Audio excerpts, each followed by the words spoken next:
لوگ کہتے ہیں کہ ہم بہت دعائیں مانگتے ہیں پر ہماری دعا جلدی قبول ہی نہیں ہوتی۔ اس کی کیا وجہ ہے؟ کیا ہمارا دعا مانگنے کا طریقہ ٹھیک نہیں ہے؟ تو جان لیں، ایسی بات بالکل نہیں ہے۔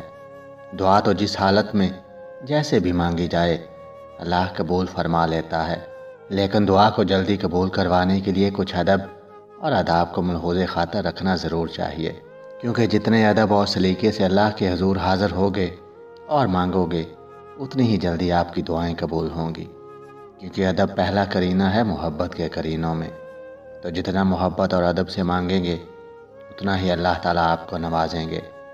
حضرت عبداللہ بن مسعود رضی اللہ تعالیٰ عنہ فرماتے ہیں، اس کا مفہوم کچھ یوں ہے کہ جب تم میں سے کوئی دعا مانگے تو اسے چاہیے کہ وہ سب سے پہلے اللہ کی خوب حمد و ثنا بیان کرے۔ اللہ تعالیٰ کی جتنی بھی تعریف کی جائے وہ کم ہے، اللہ کی عظمت اور بڑائی کو بیان کیا جائے، پھر اس کے بعد نبی کریم صلی اللہ تعالیٰ علیہ وآلہ وسلم پر درود و سلام بھیجیں۔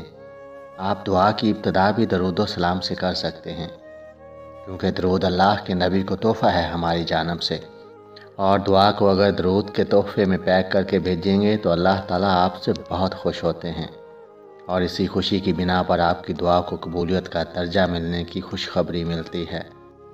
پھر اس کے بعد اپنے والدین کے لیے دعا مانگیں، کیونکہ والدین کے لیے دعا مانگنا آپ کی دعا کو قبولیت کی سند ملنا ہوتا ہے۔ یوں سمجھیں کہ آپ کی دعا کو قبول ہونے سے کوئی نہیں روک سکتا۔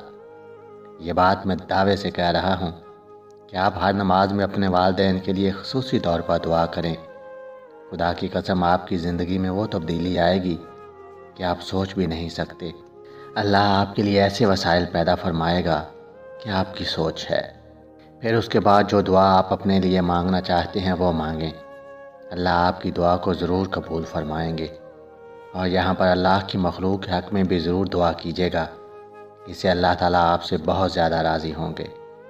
اللہ تعالیٰ آپ کی تمام دعاؤں کو قبول فرمائے اور آپ کے لیے آسانیاں پیدا فرمائے۔ ویڈیو اچھی لگے تو چینل کو سبسکرائب، ویڈیو کو لائک اور شیئر ضرور کیجیے گا۔ ہمیشہ خوش رہیے اور سلامت رہیے۔